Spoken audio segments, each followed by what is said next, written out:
Good morning friends. Today మనం జీవ ప్రపంచంలోని సెకండ్ చాప్టర్ అయిన జీవుల వర్గీకరణ క్లాసిఫికేషన్ ఆఫ్ ఆర్గానిజమ్స్ గురించి తెలుసుకుందాం. ఫస్ట్ మనం ఏదైనా ఒక దాన్ని క్లాసిఫికేషన్ చేయాలి అంటే దాన్ని వర్గీకరించాలి. ఆ వర్గీకరణ మనం దేని ఆధారంగా చేస్తాము అంటే దానిలో ఏవైనా కొన్ని లక్షణాలను ఆధారంగా చేసుకొని దాన్ని వర్గీకరిస్తాం. దానినే మనం వర్గీకరణ అంటాం. వర్గీకరణ అంటే ఏంటంటే జీవులు వాటి గుర్తింపు లక్షణాలను ఆధారంగా అనుకూలమైన సమూహాలుగా విభజించే పద్ధతిని వర్గీకరణ అంటాం. టాక్సానమీ అనమాట, వర్గీకరణ అంటాము. అయితే ఈ అనుకూలమైన సమూహాలనే శాస్త్రీయ పరిభాషలో ఏమంటారంటే టాక్సా అంటారు. ఈ అనుకూలమైన సమూహాలనే మనం టాక్సా అంటాము. టాక్సా అనేది ఏంటంటే ఏకవచనము, టాక్సాన్ అంటే బహువాచకం అనమాట. ఫర్ ఎగ్జాంపుల్, టాక్సా వర్గీకరణలోని వివిధ స్థాయిలను సూచిస్తుంది అనమాట. మానవుని యొక్క స్థాయిలను చూస్తే మన రాజ్యం, హ్యూమన్ యొక్క రాజ్యం ఏంటి అంటే యానిమేలియా రాజ్యానికి చెందుతాము. వర్గం ఏంటి అంటే కార్డేటా వర్గానికి చెందుతాం. విభాగము అంటే మమేలియా. అంటే ఇక్కడ రాజ్యం, వర్గం, విభాగం అనేవి ప్రతీది కూడా ఒక్కొక్క టాక్సాన్, అది ఒక్కొక్క వర్గీకరణకి చెందిందనమాట. ఈ వర్గీకరణ అనేది ప్రకృతిలో ఎలా ఉంటుందంటే జీవుల గురించి ఒక క్రమబద్ధమైన అధ్యయనాన్ని చేయడానికి తోడ్పడుతుంది. అందుకే ఇది ఎలా ఉండాలి? సిస్టమాటిక్గా ఉండాలి. సిస్టమాటిక్ అంటే ఏంటి? ఏదైనా ఒక పని చేసినప్పుడు ఒక పద్ధతి ప్రకారం వెళ్తే దాన్ని సిస్టమాటిక్ అంటారు. అలాగే ఈ వర్గీకరణ కూడా జీవులను అధ్యయనం చేయడానికి ఒక స్పష్టమైన పద్ధతి, ఒక క్రమబద్ధమైన అధ్యయనానికి తోడ్పడుతుంది అన్నమాట. జీవుల్లో ఉండే వైవిధ్యాన్ని వర్గీకరణ ఆవిర్భవింపచేస్తుంది. జీవజాతుల వర్గీకరణ పరిణామక్రమానికి దగ్గర సంబంధం కలిగి ఉంది. ఇప్పుడు మనం వర్గీకరణ చేయటం వల్ల మనకు కావాల్సిన, ఎందుకు వర్గీకరణ చేయాలి అంటే చూడడానికి అన్ని రకాల జీవులు ఒకేలా ఉంటాయి, కానీ వాటి యొక్క గుర్తింపులో ఉన్నటువంటి లక్షణాలు, క్యారెక్టర్స్ అనేవి డిఫరెంట్గా ఉంటాయి. మనం ప్రతి ఒక్కదాన్ని పలానాది అని చెప్పడానికి దానిలో ఉన్నటువంటి లక్షణాలను గుర్తించినట్టయితే అది ఇది అని చెప్పడానికి అవుతుంది. సో ఇలా వర్గీకరణ చేయటం వల్ల అది మనకి ఏమవుతుంది అంటే మనం పరిశీలించిన జీవుల గురించి పూర్తిగా అర్థం చేసుకోవడానికి సహాయపడుతుంది. నిజంగా మన ప్రపంచంలో చాలా రకాలైన జీవులు ఉంటాయి కాబట్టి వాటిని ఒక క్రమ పద్ధతిలో, ఒక నిర్దిష్టమైన క్రమంలో అమర్చడానికి సహాయపడుతుంది. 2 రకాల జీవుల మధ్య వ్యత్యాసాలను కూడా మనం అధ్యయనం చేయడానికి హెల్ప్ చేస్తుంది. నెక్స్ట్, మన పూర్వీకుల నుంచి మనకి ఎలాంటి లక్షణాలు వచ్చాయి, లేకపోతే వాళ్ళకి మనకి మధ్య ఉన్నటువంటి తేడాలు కానీ, ఏ విధంగా ఏర్పడ్డామో అన్నదాన్ని కానీ తెలుస్తుంది. ఇంకా అన్నిటి మధ్య పరస్పర సంబంధాలను కూడా ఇది ఎక్స్ప్లెయిన్ చేస్తుంది. వివిధ రకాల జీవులు ఒక ప్రదేశంలో కానీ, ఒక జనాభాలో కానీ వివిధ రకాల జీవుల గురించి అధ్యయనం చేయడానికి కూడా తోడ్పడుతుంది. ఇవన్నిటికన్నా ప్రకృతిలో జరిగే జీవ పరిణామం గురించి ఒక అవగాహన ఏర్పరచడానికి కూడా వర్గీకరణ అనేది చాలా అవసరం. అందువల్ల మనం వర్గీకరణ చేసుకుంటాం అన్నమాట. ఈ వర్గీకరణకి అంత ఆవశ్యకత ఉన్నది. వర్గీకరణ జీవ పరిణామం చూద్దాం. జీవుల యొక్క శరీర నిర్మాణం, విధులు ఆధారంగా గుర్తించడం, వర్గీకరించడం అనేది జరిగింది. కొన్ని లక్షణాలు ఇతర లక్షణాల కంటే శరీరాకృతిలో ఎక్కువ మార్పులు తేవడంలో దోహదపడతాయి. ఈ సందర్భంలో కాలం పాత్ర కూడా గణనీయమైనది. మనం ఎలా గుర్తిస్తాము అంటే ఒక జీవి యొక్క బాహ్య లక్షణాలను బట్టి కానీ, అంతర్లక్షణాలను బట్టి కానీ, లేదంటే శరీరాకృతిని గురించి కానీ వివిధ రకాల లక్షణాలను ఆధారంగా చేసుకొని వాటిని పలానాది అని గుర్తిస్తాం. వాటి యొక్క లక్షణాలను ఆధారంగా చేసుకుని వాటిని వర్గీకరిస్తారు. జీవుల యొక్క మనుగడలో మౌలిక లక్షణాలు తర్వాత వచ్చిన మౌలిక లక్షణాల కంటే, చూడండి ఇది చాలా ఇంపార్టెంట్ పాయింట్, జీవుల యొక్క మనుగడలో ముందుగా వచ్చినటువంటి మౌలిక లక్షణాలు తర్వాత వచ్చిన మౌలిక లక్షణాల కంటే ప్రముఖ పాత్ర వహిస్తాయి. ఎందుకంటే పరిణామక్రమం సూచించడానికి ముందు వచ్చిన లక్షణాలే కదా ఆధారం అవుతాయి. మనం ఏదైనా ఒక దాన్ని గుర్తించడానికి వెళ్ళినప్పుడు అది ముందు తరం ఎలా ఉంది, దాని తర్వాత తరం ఎలా ఉంది అనేది తెలుసుకుంటాం. ఇది తర్వాత వచ్చింది, ఎలా వచ్చింది అంటే ముందు తరం నుంచి వచ్చింది. కాబట్టి జీవుల్లో ఫస్ట్ ఏర్పడినటువంటి లక్షణాలు తరువాత తరంలో ఏర్పడినటువంటి లక్షణాల కంటే ఎక్కువ ప్రాముఖ్యతను కలిగి ఉంటాయి అని చెప్తున్నారు. జీవుల వర్గీకరణ అనే అంశం జీవ పరిణామంలో చాలా దగ్గర సంబంధాన్ని కలిగి ఉంటుంది. ఈ పరిణామం అనేది వాంఛిత మార్పుల ప్రక్రియ. పరిణామం అనేది ఏంటి? ఆల్రెడీ మనం చెప్పుకున్నాం. పరిణామం ఎవల్యూషన్ అంటే ఏంటంటే ఒక జీవి అది నివసించిన పరిసరాలకు అనుగుణంగా కానీ లేకపోతే దాని అవసరాలకు అనుగుణంగా కానీ అది దాన్ని తను మార్పు చేసుకొని బ్రతుకుతుంది. అలా మార్పు చేసుకుని బతకడాన్ని మనం ఏమంటాం? పరిణామం, జీవ వైవిధ్యం అనేది జరుగుతుంది అని చెప్తున్నాం. అలాంటి పరిణామం అనేది ఎందుకు చేసుకుంటుందంటే దానికి అవసరానికి అనుగుణంగా మార్చుకుంటుంది కాబట్టి వాంఛిత మార్పుల ప్రక్రియ అంటారు. పరిణామం అనేది వాంఛిత మార్పుల ప్రక్రియ. నేడు మనం చూస్తున్న చాలా జీవుల లక్షణాలు సంవత్సరాల తరబడి వచ్చిన మార్పులకు నిదర్శనం. ఈ మార్పులను జీవులకు ప్రకృతిలో మనుగడ సాగించడానికి సహాయపడతాయి. మనం ప్రకృతిలో జీవించడానికి కావాల్సిన దానికి అనుగుణంగానే మనం మార్పు చెందుకుంటున్నాం కాబట్టి ఆ మార్పులు అనేవి మనం ప్రకృతిలో నివసించడానికి మనకి హెల్ప్ చేస్తాయి అన్నమాట. దాన్ని nothing but nature selection theory అని కూడా అనొచ్చు. చార్లెస్ డార్విన్ చెప్పిన దాని ప్రకారం.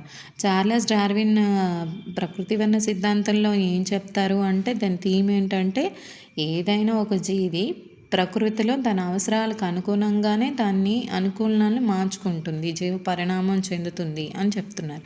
1859లో చార్లెస్ డార్విన్ అనే జీవశాస్త్రవేత్త మొట్టమొదటిసారిగా జీవుల పుట్టుక ఆరిజిన్ ఆఫ్ స్పీసెస్ అనే గ్రంథాన్ని జీవ పరిణామం గురించి వివరించారు.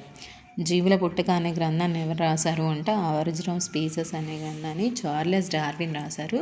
చూడండి, చార్లెస్ రాసిన గ్రంథము ఆరిజిన్ ఆఫ్ స్పీసెస్, జీవుల పుట్టుక. ఆయన చెప్పిన పద్ధతి ఏదంటే నేచర్ సెలెక్షన్ థియరీ, ప్రకృతి వర్ణ సిద్ధాంతం. ఆయన చెప్పిన సిద్ధాంతం ప్రకృతి వర్ణ సిద్ధాంతము.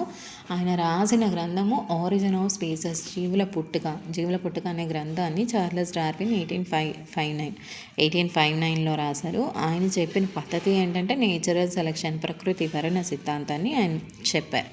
అయితే ఫస్ట్ మనకి వర్గీకరణ యొక్క చరిత్ర చూస్తే ఫస్ట్ ఎవరు చెప్పారు? హిస్టరీ ఆఫ్ వర్గీకరణ, క్లాసిఫికేషన్ అనేది ఎవరు చెప్పారు అంటే భారతదేశంలో మొట్టమొదటిసారిగా క్రీస్తు 1-2 శతాబ్దాల్లోనే వైద్య శాస్త్రంలో గొప్ప పరిశోధన అనేది జరిగిందనమాట. 1-2లోనే అప్పటికే వైద్య శాస్త్రం అనేది మనకి పరిశోధనలు స్టార్ట్ అయ్యాయి. చరకుడు, సుశ్రుతుడు మొక్కలను వర్గీకరణ చేశారు. ఔషధ గుణాలను ఆధారంగా చేసుకొని మొక్కలను ఎవరు వర్గీకరణ చేశారు అంటే చరకుడు, సుశ్రుతుడు మొక్కల ఔషధ గుణాలను ఆధారంగా చేసుకొని వర్గీకరణ చేస్తే పరాశర మహర్షి వృక్ష ఆయుర్వేద అనే పుస్తకంలో వర్గీకరణ అనే అంశాన్ని పొందుపరిచారు. పుష్పాలను ఆధారంగా చేసుకొని ఈయన వర్గీకరణ చేశారు. ఫస్ట్ దీనికి ఇంకా అరిస్టాటిల్ కూడా వర్గీకరణ చేస్తారు. వాటి యొక్క ఎత్తులు, వాటి గుల్మాలు, పదులు, వృక్షాలు అని. ఫస్ట్ మనకి చరకుడు, సుశ్రుతుడు అనేవారు ఔషధ గుణాలను కలిగి ఉన్నటువంటి మొక్కలను వర్గీకరణ చేశారు. తర్వాత మనకి పరాశర మహర్షి వృక్ష ఆయుర్వేద అనే గ్రంథాన్ని రాశారు. అందులో కూడా ఆయన పుష్పాలను వర్గీకరణ చేశారు. పుష్పాలను ఆధారంగా చేసుకొని మొక్కలను వర్గీకరణ చేశారనమాట. ఫస్ట్ ఇక్కడ చూడండి, ఇక్కడ మనకి 2 గ్రంథాలు వచ్చాయి. ఒకటి ఆరిజిన్ ఆఫ్ స్పీసెస్ జీవుల పుట్టుక అనే గ్రంథం రచించింది చార్లెస్ డార్విన్. వృక్ష ఆయుర్వేద అనే గ్రంథాన్ని రాసింది పరాశర మహర్షి. వృక్ష ఆయుర్వేద అనే పుస్తకం రాసింది పరాశర మహర్షి. ఔషధ గుణాలను ఆధారంగా చేసుకొని మొక్కలను వర్గీకరించిన వారెవరు అంటే చరకుడు, సుశ్రుతుడు. పరాశర మహర్షి రాసిన పుస్తకం ఏది అంటే వృక్ష ఆయుర్వేద. పరాశర మహర్షి వృక్ష ఆయుర్వేద అనే పుస్తకంలోని మొక్కలను పుష్పాలను ఆధారంగా చేసుకొని వర్గీకరించారు. ఇంకా చూద్దాం, వర్గీకరణ శాస్త్రం, టాక్సానమీ. అసలు వర్గీకరణ శాస్త్రం అంటే ఏంటంటే జనాభాలో వంశపారపర్యంగా వచ్చే కొన్ని లక్షణాలు మరియు ఆ జీవులు ఎలా పరిణామం చెందాయో తెలిపే అంశాల ఆధారంగా వాటన్నిటిని ఒక సమూహం కింద తీసుకురావడాన్ని వర్గీకరణ శాస్త్రం అంటారు. లేదా ఇంకా సింపుల్గా చెప్పాలంటే జీవులను వర్గీకరించే పద్ధతిని వర్గీకరణ శాస్త్రం లేదా టాక్సానమీ అంటారు. ఈ వర్గీకరణ అనేది ఎలా జరగాలి అంటే ఒక సిస్టమాటిక్గా జరగాలి. కాబట్టి సిస్టమాటిక్స్లోని కీలక విభాగం ఏది అంటే వర్గీకరణ. సిస్టమాటిక్స్లోని కీలక విభాగం ఏదంటే వర్గీకరణ. ప్రతిదాన్ని మనం ప్రతి వర్గాన్ని ఏమన్నాం, ట్యాగ్జా అన్నాం. ట్యాగ్జా అంటే ఏకవచనము, ట్యాక్సాన్ అంటే ఇంచ బహువచనము. ట్యాక్సానమీ అనే పదాన్ని ఫస్ట్ ఏపీ డికండోల్ అనే శాస్త్రవేత్త ఉపయోగించారు. అయితే ఈ వర్గీకరణ చెయ్యాలి అన్నా కూడా మనకి కొన్ని రకాల అంశాలు అనేవి ఉండాలి. ఏంటి, ఏ క్యారెక్టరిస్టిక్స్ని ఆధారంగా చేసుకొని, ప్రధాన అంశాలను ఆధారంగా చేసుకొని వర్గీకరణ చేస్తారు. ఫస్ట్ ఏంటంటే జీవుల లాక్షణీకరణం, అంటే వాటి యొక్క క్యారెక్టరిస్టిక్స్. తర్వాత గుర్తింపు, నామీకరణ, వర్గీకరణ. ఫస్ట్ ఏం చేస్తారంటే వాటి యొక్క లక్షణాలను గుర్తిస్తాం, తర్వాత గుర్తింపు చేస్తాం, తర్వాత వాటికి ఒక పేరు పెడతాం, నామీకరణ చేస్తాం, తర్వాత దాన్ని వర్గీకరణ చేస్తాం. ఓకే, ఇది జీవుల్ని వర్గీకరించడానికి వర్గీకరణలోని ప్రధాన అంశాలు ఎన్ని అంటే 4. ఒకటి జీవుల యొక్క లాక్షణీకరణము, గుర్తింపు, నామీకరణ, వర్గీకరణ. ఈ వర్గీకరణ క్రమం చూసుకుంటే మనకి చూడండి, వర్గీకరణ క్రమం చూసుకుంటే మనకి ఇది గుర్తుండాలి. ఫస్ట్ వర్గీకరణ క్రమంలోని స్థాయిలు, ఈ స్థాయిలు అనేవి మనకి కంపల్సరీగా గుర్తుండాలి. వర్గీకరణ క్రమంలో స్థాయిలు ఏంటేంటి అంటే జాతి, ప్రజాతి, కుటుంబము, క్రమము, విభాగము, వర్గము, రాజ్యము. జాతి, ప్రజాతి, కుటుంబము, క్రమము, విభాగము, వర్గము, రాజ్యము. ఇది మనకి బాగా గుర్తుండాలి. సో దీన్ని గుర్తుపెట్టుకోవాలంటే చిన్న కోడ్ ఏంటంటే చూడండి, జాఫర్ కుక్కతో తరగతికి వస్తే రావద్దు అన్నారు. ఏం గుర్తుపెట్టుకోవాలి, జాఫర్ కుక్కతో వస్తే తరగతికి రావద్దన్నారు. వర్గీకరణ టాక్సానమికల్ ట్రీ, టాక్సానమికల్ స్థాయిల్ని గుర్తుపెట్టుకోవాలి అంటే ఏంటి కోడ్ అంటే, జాఫర్ కుక్కతో వస్తే తరగతికి రావద్దన్నారు. జా అంటే జాతి, ప్రా అంటే ఫర్లో, ప్రా అంటే ప్రజాతి, తర్వాత ఏమో ప్రజాతులన్నీ కలిసి కుటుంబం, క్రమాలన్నీ కలిసి తరగతి లేదా వర్గం లేదా విభాగం, వర్గం తర్వాత రాజ్యం. చూడండి, జాతి, ప్రజాతి, కుటుంబము, క్రమము, విభాగము, వర్గము, రాజ్యము. జాఫర్ కుక్కతో వస్తే తరగతికి రావద్దన్నారు. జాతి, ప్రజాతి, కుటుంబం, క్రమం, విభాగం, వర్గం, రాజ్యం. అన్నిటికన్నా చిన్నదేది అంటే జాతి, అన్నిటికన్నా పెద్దదేది అంటే రాజ్యం. దీన్ని మన అవరోహణ క్రమం రాయాలి, ఆరోహణ క్రమం రాయాలి. అవరోహణ క్రమం అంటే పెద్ద నుంచి చిన్నకు రాయాలి, అంటే రాజ్యము, వర్గము, విభాగము, క్రమము, కుటుంబము, ప్రజాతి, జాతి. ఆరోహణ క్రమం రాయాలంటే జాతి, ప్రజాతి, కుటుంబము, క్రమము, విభాగము, వర్గము, రాజ్యము. ఇది ఆరోహణ క్రమం. ఒక్కొక్కటి చూద్దాం. ఇక్కడ ఫస్ట్ మనం 4 లక్షణాలు చెప్పుకున్నాం కదా. ఏంటేంటి, జీవుల వర్గీకరణలో ప్రధాన అంశాలు జీవుల లాక్షణీకరణము, గుర్తింపు, నామీకరణ అండ్ వర్గీకరణ. జీవుల లాక్షణీకరణ, గుర్తింపు, నామీకరణ, వర్గీకరణలో లక్షణాలను మనం ఏం చేస్తాము, ఇది లక్షణాలను కలిగి ఉంది అని అనుకుంటాం. గుర్తింపు ఎలా గుర్తుపడతాము, ఇది ఒక జంతువు లేకపోతే మొక్క, జీవులు అలా అని గుర్తిస్తాము. నామీకరణ అనేది చాలా చాలా ముఖ్యమైనది. నామీకరణ అంటే ఏంటి, పేరు పెట్టడం. దానికి ఉన్న నిర్దిష్టమైన శాస్త్రీయమైన పేరు పెట్టే పద్ధతినే మనం ఏమంటామంటే నామీకరణ అంటాము. ఈ జీవుల యొక్క నామీకరణ అది మొక్కలకైనా అవ్వచ్చు, జంతువులకైనా అవ్వచ్చు. నామీకరణ అనేది అంతర్జాతీయ జంతు నామీకరణ నియమావళి మరియు అంతర్జాతీయ వృక్ష నామీకరణ నియమావళిని అనుసరించి జరుపుతారు. ఇప్పుడు మనం పేరు పెట్టాలనుకుంటే ఏం పెడతాము, మనం అందరూ డిస్కస్ చేసుకొని మంచి పేరు ఏదో చూసుకొని పెడతాం. అలానే మొక్కలకు కానీ జంతువులకు కానీ పేర్లు పెట్టాలి అంటే అంతర్జాతీయ జంతు నామీకరణ నియమావళి కానీ ICZN international code of zoological nomenclature, International Code Zoological Nomenclature or International Code of Botanical Nomenclature. International code of zoological nomenclature లేదా international code of botanical nomenclature ICZN, ICBN. అంతర్జాతీయ జంతు నామీకరణ నియమావళిని కానీ అంతర్జాతీయ వృక్ష నామీకరణ నియమావళిని కానీ అనుసరించి పేరు పెడతాం. ఏకనామీకరణ అంటే ఏంటి? శాస్త్రీయ నామాల్లోని ఒకే పేరు ఉంటుంది. అంటే అది ఒక వర్గం కావచ్చు, ఒక క్రమం కావచ్చు, ఒక కుటుంబం కావచ్చు, అందులో వంటి వాటి పేర్లనే నిర్ధారించడానికి తోడ్పడేది. ఒక వర్గమా, తరగతా, క్రమమా, కుటుంబమా వంటి పేర్లను మాత్రమే నిర్ధారించడానికి తోడ్పడితే అది ఏకనామీకరణం. నెక్స్ట్ ద్వినామీకరణం చూస్తే ద్వి అంటే 2, దాంట్లోనే ఉంది కదా 2 నామాలు ఉంటాయి. దీన్ని ఎవరు ప్రతిపాదించారు అంటే కెరోలస్ వాన్ లినియస్ అనే స్వీడన్ వృక్ష శాస్త్రవేత్త ప్రతి మొక్కకి కానీ జంతువుకు కానీ ద్వినామీకరణ ఉండాలి, 2 పేర్లు ఉండాలి అని ఆయన రాసిన గ్రంథం ఏంటంటే సిస్టమా నేచరే. సిస్టమా నేచరేలోని 10వ సంపుటిలోని వర్ణించారనమాట. సిస్టమా నేచరే ఎవరు రాశారు అంటే కెరోలస్ వాన్ లినియస్. అందులో దేని గురించి ఎక్స్ప్లెయిన్ చేశారంటే ద్వినామీకరణం, బైనామిక్లేచర్ గురించి ఎక్స్ప్లెయిన్ చేశారు. ఈ ద్వినామీకరణంలో మనకి నార్మల్గా 2 పదాలు ఉంటాయి. ఫస్ట్ ప్రజాతి ఉంటుంది, రెండో పదం జాతి ఉంటుంది. కన్ఫ్యూషన్ అవ్వద్దు, ప్రజాతి ముందా జాతి ముందా అని.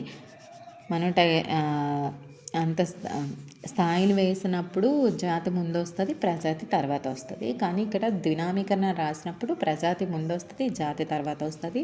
దీనికి ఏం గుర్తుపెట్టుకోవాలంటే అంటే ప్రథమ కాబట్టి ద్వినామీకరణంలో నామీకరణం చేసినప్పుడు ప్రజాతి ముందు వస్తుంది, జాతి తర్వాత వస్తుంది. స్థాయిలు రాసినప్పుడు జాతి ముందు వస్తుంది, తర్వాత ప్రజాతి వస్తుంది. ఇక్కడ దీనిని మొదటి పదాన్ని ప్రజాతి అని, రెండో పదాన్ని ఏమో జాతి అని సూచిస్తారు. ప్రజాతి సూచించే పదం ఏమవుతుందంటే నామవాచకం అంటే పేరు అవుతుంది. జాతిని సూచించే పదం ఏమవుతుందంటే విశేషణంగాను ఉంటుంది. ఇది మనకు అడగచ్చు. ప్రజాతి దేన్ని సూచిస్తుంది అంటే నామవాచకాన్ని, జాతి దేన్ని సూచిస్తుంది అంటే విశేషణాన్ని సూచిస్తుంది. అయితే మనం ఈ పదాలను రాసేటప్పుడు ఫస్ట్ ఏం రాయాలి? లాటిన్ భాషలో లేదా లాటిన్ రూపంలోనే ఉంటాయి. పదాలన్నీ కూడా లాటిన్ రూపంలోనే ఉంటాయి. ప్రతి పదం కూడా పెద్ద అక్షరాలతో క్యాపిటల్తో రాయాలి. ప్రజాతి పదాన్ని పెద్ద క్యాపిటల్ లెటర్స్తో రాయాలి, జాతి పదాన్ని స్మాల్ లెటర్స్తో రాయాలి. వీటిని సాధారణంగా ఇటాలిక్ రూపంలో ముద్రించాలి. రాసేటప్పుడు 2 పదాల కింద కూడా విడివిడిగా అండర్లైన్ గీయాలి. తర్వాత ఫస్ట్ ఏం చేయాలి? ప్రజాతి జాతి పేర్లను రాస్తారు. ప్రజాతిని క్యాపిటల్ లెటర్స్లో రాయాలి, జాతిని స్మాల్ లెటర్స్లో రాయాలి. రాసేటప్పుడు ఎప్పుడు కూడా ఇటాలిక్ భాషలో రాయాలి. ముద్రించినప్పుడు మాత్రం ఇంగ్లీష్లో ముద్రిస్తారు. ఇటాలిక్ రూపంలోనే ముద్రించాలి. రాసేటప్పుడు పదాలను ఎప్పుడు లాటిన్ రూపంలోనే ఉంటాయి. రాసేటప్పుడు ఇటాలిక్ భాషలోనే ముద్రిస్తారు. రాసేటప్పుడు 2 పాదాల కింద గీతల్ని పెడతారు. ప్రజాతి జాతి తర్వాత ఎవరైతే సైంటిస్ట్ ఉంటారో శాస్త్రవేత్త పూర్తి పేరు కానీ లేదా పేరులోని మొదటి అక్షరాన్ని కానీ రాస్తారు. తర్వాత వర్గీకరణ చేసిన శాస్త్రవేత్త తర్వాత ఆయన కనుగొన్న సంవత్సరాన్ని రాయాలి. ఒక ప్రజాతి నామం ప్రప్రథమంగా వర్ణించిన శాస్త్రవేత్త ప్రతిపాదించిన ప్రజాతి నామం ఒకటి కాకపోయినా ప్రజాతి నామాన్ని తర్వాత మార్చడం జరిగితే అసలైన రచయిత పేరు రాసి సంవత్సరాన్ని బ్రాకెట్లో రాస్తారు. నార్మల్గా మనం తెలుసుకున్న పద్ధతి ఏంటంటే ఫస్ట్ ప్రజాతి రాయాలి, జాతి రాయాలి, తర్వాత శాస్త్రవేత్త రాయాలి, బ్రాకెట్లోని ఆయన కనుగొన్న సంవత్సరం రాయాలి. ప్రజాతి అనేది నామవాచకాన్ని, జాతి అనేది విశేషణాన్ని ఎక్స్ప్లెయిన్ చేస్తుంది. నెక్స్ట్ ఇక్కడ కొన్ని సింహం యొక్క శాస్త్రీయ నామం ఏంటి అంటే ఫేలియస్ లియో లినియస్. సింహం యొక్క శాస్త్రీయ నామం ఫేలియస్ లియో లినియస్. 1758 పేలియస్ లియోనిలస్ వర్ణించిన శాస్త్రవేత్త పేరు రాసి బ్రాకెట్లో రాశారు. తర్వాత దాని పేరు మార్చిన తర్వాత సింహం యొక్క పేరు ప్యాంథెరో లియోలినియస్. 1758 ప్రజాతి, జాతి, కనుగొన్న శాస్త్రవేత్త, సంవత్సరం. సో ఇది ఎప్పుడు కూడా ఇటాలియన్ భాషలోనే ముద్రింపబడుతుంది అన్నమాట. లాటిన్ భాషలో ఉంటుంది, ఇటాలిక్ భాషలో ముద్రింపబడుతుంది. ఫస్ట్ లెటర్ ప్రజాతి ఎప్పుడు క్యాపిటల్ లెటర్స్లో రాయాలి, స్మాల్ లెటర్స్లో రాయాలి, తర్వాత శాస్త్రవేత్త పేరు రాయాలి, తర్వాత బ్రాకెట్లో సంవత్సరం రాయాలి. ఈ శాస్త్రీయ నామాలు మళ్ళీ వేరొక వీడియోలో చేసుకున్నాము. నెక్స్ట్ ఇది ద్వినామీకరణం. దీన్ని కరెలస్ వాన్ లినియస్ అనే శాస్త్రవేత్త సిస్టమ్ ఆఫ్ నేచర్ అనే గ్రంథంలో 10వ సంపుట్లో ద్వినామీకరణ విధానాన్ని ప్రవేశపెట్టారు. అయితే ద్వినామీకరణలో 2 పదాలు ఉంటాయి. ఒకటి ప్రజాతి, జాతి. ప్రజాతి అనేది నామవాచకాన్ని, జాతి అనేది విశేషాన్ని ఎక్స్ప్లెయిన్ చేస్తుంది. ప్రజాతిని ఎప్పుడు క్యాపిటల్ లెటర్స్లోనే, జాతిని ఎప్పుడు స్మాల్ లెటర్స్ రాయాలి. ఇవి ఎప్పుడు కూడా లాటిన్ భాషలోనే ఉంటాయి. ఇటాలిక్ భాషలో ముద్రించాలి. తర్వాత శాస్త్రవేత్త పేరు రాయాలి. తర్వాత కనుగొన్న సంవత్సరం రాయాలి. ఇది ద్వినామీకరణం. నెక్స్ట్ ఎక్సెసివ్గా త్రినామీకరణం ఉంది. అంటే కొన్ని రకాల జీవులకి త్రినామీకరణం అంటే ప్రజాతి, జాతి తర్వాత ఉపజాతిని కూడా యాడ్ చేశారు. దాన్ని ద్వినామీకరణం అంటారు. దీన్ని గాస్పర్డ్ బహీన్ అనే శాస్త్రవేత్త ప్రతిపాదించారు. ఈ పద్ధతిలో ప్రజాతి, జాతితో పాటు ఉపజాతి నామాన్ని కూడా నిర్దేశిస్తూ 3 పదాలు ఉంటాయి. దాన్ని ట్రైనోమన్ అంటారు. దాన్ని త్రినామీకరణం అంటారు. ఈ పద్ధతిని జాతి కంటే దిగువ స్థాయికి చెందిన ఉపజాతి పేరు పెట్టడానికి ఉపయోగిస్తారు. ఉపజాతి పేరుని సూచించే పదం కూడా మనం స్మాల్ లెటర్స్తోనే మొదలు పెట్టాలి. స్మాల్ లెటర్స్తో రాయాలి. ఇటాలిక్స్లోనే ముద్రించాలి. కార్వస్ పెండస్ అనేది పాకిస్తాన్, ఇండియా ఒక కాకి శాస్త్రీయనామం. కార్వస్ పెండస్ ఇన్సులెన్స్ అనేది బర్మా కాకి శాస్త్రీయనామం. కార్వస్ పెండస్ ప్రోటిగస్ అనేది శ్రీలంక. కార్వస్ పెండస్ ప్రోటిగస్ శ్రీలంక. తర్వాత డాఫ్నియా డాఫ్నియా యొక్క శాస్త్రీయనామం ఏంటంటే ఇది గుర్తుపెట్టుకోండి, నెయినా మైక్రా. దీని పేరు డాఫ్నియా ఒక పేరు. నెయినా అనేది ప్రజాతి, మైక్రా అనేది జాతి, మళ్ళీ మైక్రా అనేది ఉపజాతి అనమాట. అంటే ప్రజాతి, జాతి, ఉపజాతి ఉంటే అది త్రినామీకరణం. ప్రజాతి, జాతి ఉంటే అది ద్వినామీకరణం. ఇది నామీకరణం. ఇక్కడ స్పెషల్ క్యారెక్టర్స్ ఏంటంటే టాటోనిమ్ అంటే ఏంటి అంటే ఒక శాస్త్రీయ నామంలో ప్రజాతి, జాతి 2 ఒకే విధంగా ఉంటే దాన్ని ఏమంటారంటే టాటోనిమ్ అంటారు.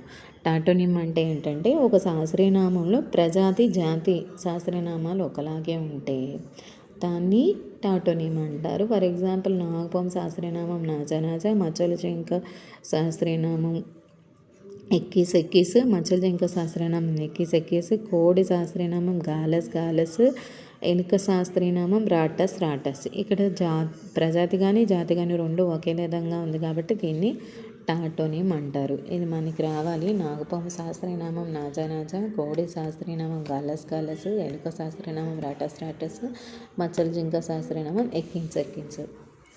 ఇది ద్వినామీకరణం.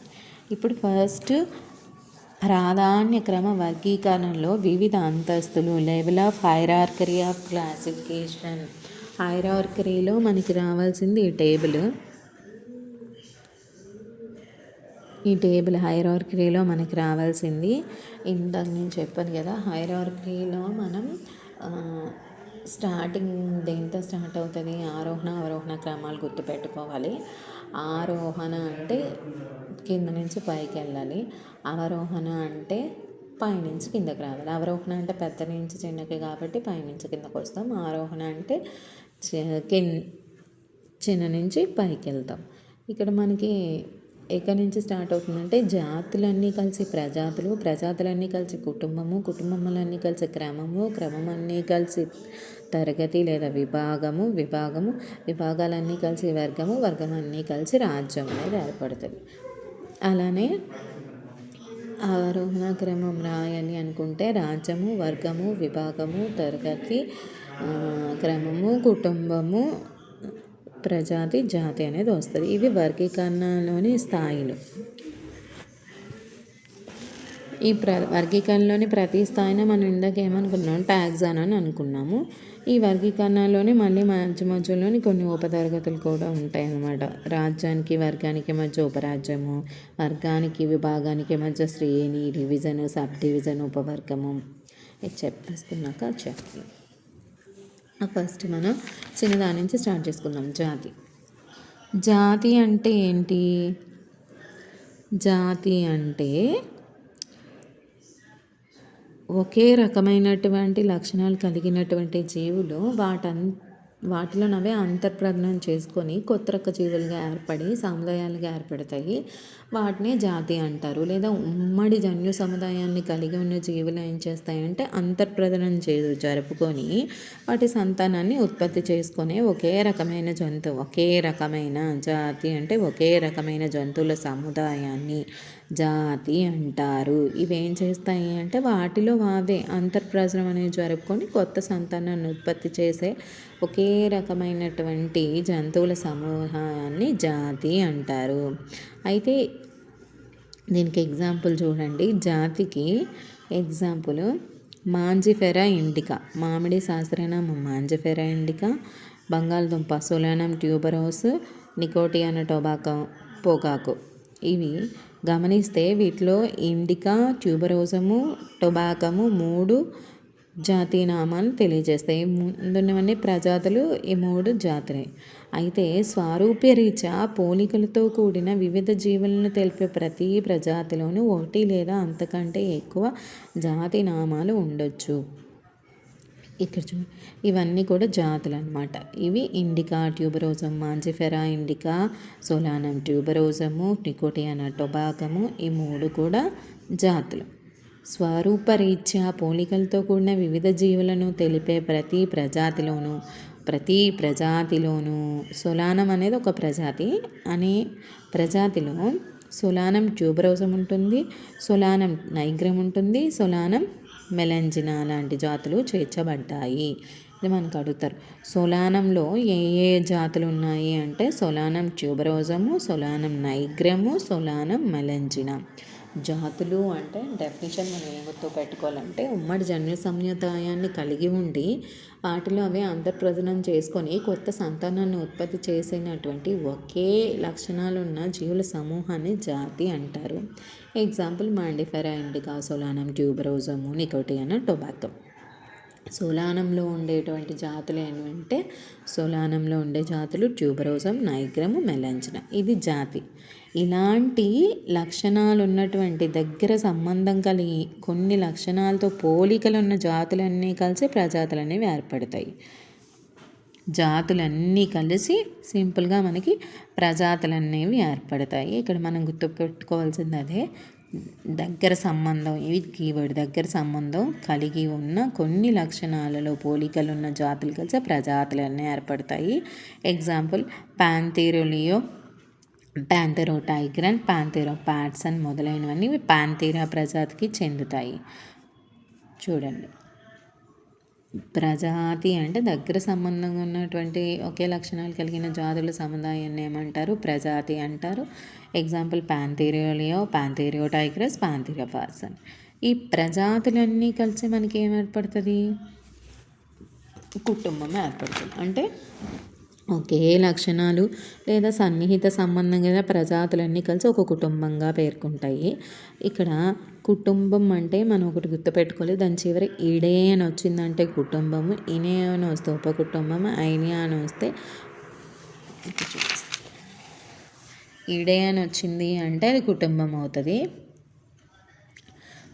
ఇడే అని వచ్చిందంటే ఒక ప్రజాతి చివరన ఇడే అని వచ్చిందంటే అది కుటుంబము, ఇనే అని వచ్చిందంటేనేమో అది ఉపకుటుంబము, నినే అని ఉపకుటుంబానికి చెందుతుంది, ఐడియా అని వచ్చిందంటే అది కుటుంబం చెందుతుంది. ఫర్ ఎగ్జాంపుల్ మానవుడు తీసుకున్నాం అనుకో, హోమోసెపియన్ కదా మనం. హోమో అనేది ప్రజాతి. హోమోకి ఈడే చేరిస్తే హోమోయిడే అంటే అది ఒక కుటుంబం. హోమోడిగే ఈడే కుటుంబానికి చెందుతాము.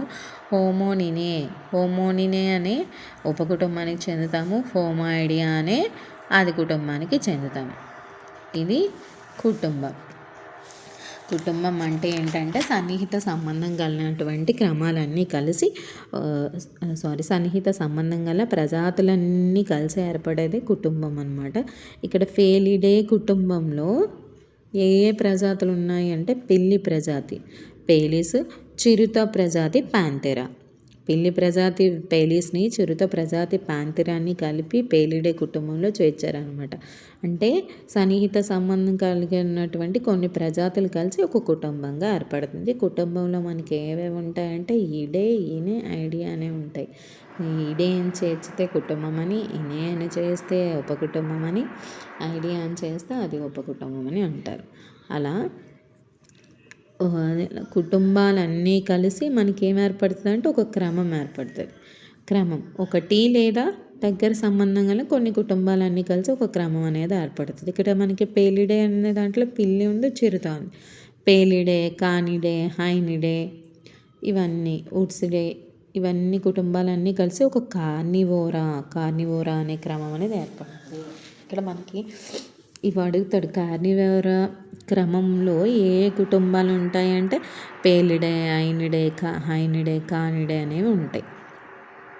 అలాగా పామోనియేలియస్ అనే క్రమంలో ఏమేమి ఉంటాయి అంటే కాన్వాలిలేసి, సొలినేసి ఇలాంటి కుటుంబాలు పుష్ప లక్షణాల ఆధారంగా పామోనియేలియస్లో కలుస్తాయి. కుటుంబాలన్నీ కలిసి మనకి ఏర్పడేది క్రమము. ఆ క్రమానికి ఎగ్జాంపుల్ ఏంటంటే కార్నివోరా అనేది ఒక క్రమము. ఈ కార్నివోరాలో ఏమేమి ఉంటాయి? పేలిడే, కానిడే, హైనిడే అనేవి ఉంటాయి. నెక్స్ట్, క్రమాలన్నీ కలిసి ఎలా ఏర్పడతాయి అంటే తరగతి కింద ఏర్పడతాయి. అంటే సన్నిహిత సంబంధం కలిగినటువంటి ఒకటి లేదా ఎక్కువ క్రమాలు కలిసి ఒక విభాగంగా ఏర్పడుతుంది లేదా ఒక తరగతిగా ఏర్పడుతుంది. ఫర్ ఎగ్జాంపుల్ క్షీరదాల విభాగం తీసుకుంటే క్షీరదాల్లో ఏమేమి ఉంటాయి? ఎలుకలు రొడెన్షియా, గబ్బిలాలు కైరాప్టెరా, తిమింగలాలు సిటేషియా, కుక్కలు కార్నివోరా, ఇవన్నీ ఏంటి? ఒకే రకానికి దగ్గర సంబంధం కలిగినటువంటి క్రమాలు. ఈ క్రమాలన్నీ కలిసి క్షీరదాలు అనే విభాగం లేదా తరగతి అనేది ఏర్పడింది. ఓకే, తర్వాత ఇది జంతువుల్లో. మొక్కల్లో తీసుకుంటే వృక్షరాజుల్లో మాల్వేలిస్, రోజేలిస్, పామేనియలిస్ మొదలైన క్రమాలన్నీ కలిసి డైకోటిలిడన్ అంటే ద్విజల బీజాల్లో ఉంటాయి. ద్విజల బీజాల్లో ఎవరు ఉంటారు? మాల్వేసి, రోజేలిస్, పామేనియలిస్ అనేవి ఉంటాయి. క్రమాలన్నీ కలిసి మనకు ఒక తరగతి అనేది ఏర్పడింది. క్షీరదాల విభాగంలో ఏ క్రమాలు ఉంటాయి అంటే ఎలుకలు రొడెన్షియా, గబ్బిలాలు కైరాప్టెరా, తిమింగలాలు సిటేషియా, కుక్కలు కార్నివోరాకు చెందుతాయి. కార్నివోరా క్రమంలో ఎవరెవరు ఉన్నారు? హైనిడే, పేలిడే, కానిడే అనేది ఇది క్రమం అనమాట. ఇవి కుటుంబాలు. నెక్స్ట్, తరగతులన్నీ కలిసి దగ్గర సంబంధం ఉన్నటువంటి మళ్ళీ ఒకటి లేదా ఎక్కువ తరగతులన్నీ కలిసి ఒక వర్గం అనేది ఏర్పడుతుంది. మానవుడు ఏ వర్గానికి చెందుతాడు? కార్డేటా వర్గానికి చెందుతాడు. చూడండి, సైక్లోస్టోమేటా, కాండ్రిస్టిక్స్, ఆస్ట్రిక్టిస్, ఉభయచరాలు, పక్షులు, క్షీరదాలు మొదలైన విభాగాలన్నీ కార్డేటా అనే వర్గానికి చెందుతాయి. దీనికి కారణం ఆ జీవుల్లోనే ఏమవుతుంది? పృష్ఠవంశం బోలుగా ఉండి పృష్ఠనాడీదండం, గ్రసని, మొప్పచీలికలు, పాయిపుచ్చము అంటే విశిష్ట లక్షణాలు కలిగి ఉంటాయి. ఇలాంటి విశిష్ట లక్షణాలు ఉన్నటువంటి అన్నీ కూడా అన్ని కార్డేటా విభాగంలో చేర్చారు. అంటే ఒకే లక్షణాలు ఉన్నటువంటి తరగతులన్నీ సన్నిహిత సంబంధం కలిగినటువంటి తరగతులన్నీ కలిసి ఒక విభాగం అనేది ఏర్పడింది. దానికి ఎగ్జాంపుల్ సైక్లోస్టోమేటా, కాండ్రిస్టిక్స్, ఆస్ట్రిక్టిస్, ఉభయచరాలు, పక్షులు, క్షీరదాలు మొదలైనవన్నీ కలిపి కార్డేటా వర్గంలో పెట్టారు. అదే మొక్కలు తీసుకుంటే ద్విదళ బీజాలు, ఏకదళ బీజాలు అనే తరగతులని స్పెర్మటోఫైటా అనే ఆవృత బీజాల్లో పెట్టారు. వర్గీకరణ అనుక్రమంలో ప్రతి స్థాయిని మనం ఏమంటాము? వర్గము, టాక్సాన్ కింద క్యాలిక్యులేట్ చేస్తాం. ఇలా వర్గాలన్నీ కలిపి మనకి అత్యున్నత స్థాయి ఏంటి? హైరార్కీలో రాజ్యం లేదంటే కింగ్డమ్. ఇది వర్గీకరణలో అతిపెద్ద స్థాయి ప్రమాణం. వివిధ విభాగాలకు చెందిన మొక్కలన్నీ కలిపి మొక్కల వర్గీకరణ స్థాయిలో అత్యున్నత ప్రమాణమైన వృక్షరాజుల్లో చేర్చారు. అదేవిధంగా వివిధ ఫైలము లేదా వర్గాలకు చెందిన జంతువులన్నీ కలిసి జంతురాజుల్లో చేర్చారు. మొక్కలన్నిటినీ వృక్షరాజుల్లో చేర్చారు, జంతువులన్నిటినీ జంతురాజుల్లో చేర్చారు. అంటే ఇక్కడ మనకి గుర్తుపెట్టుకోవాల్సింది హైరార్కీ స్ట్రక్చర్ బాగా గుర్తుపెట్టుకోవాలి. ఆరోహణ అయితే ఏమొస్తుంది, అవరోహణ అయితే ఏమొస్తుంది, అవరోహణ అయితే ఏమొస్తుంది. ఆరోహణ అంటే ఏంటి? చిన్న నుంచి పెద్దకి రాయాలంటే జాతి, ప్రజాతి, క్రమము, కుటుంబము, విభాగం జాతి, ప్రజాతి, కుటుంబము, క్రమము, విభాగము, వర్గము, రాజ్యము రాస్తాం. ఓకే. అవరోహణ అంటే పెద్ద నుంచి చిన్నకి రాయాలి. అంటే రాజ్యము, వర్గము, విభాగము, క్రమము, కుటుంబము, ప్రజాతి, జాతి రాస్తాం. ఇందులో మన జాతులన్నీ కలిసి ప్రజాతులను ఏర్పరుస్తాయి, ప్రజాతులన్నీ కలిసి కుటుంబం ఏర్పరుస్తుంది, కుటుంబం అన్నీ కలిసి క్రమం ఏర్పరుస్తుంది, క్రమాలన్నీ కలిసి విభాగం, విభాగాలన్నీ కలిసి వర్గము, వర్గాలన్నీ కలిసి రాజ్యాన్ని ఏర్పరుస్తాయి. అయితే ఇక్కడ మనం ఒక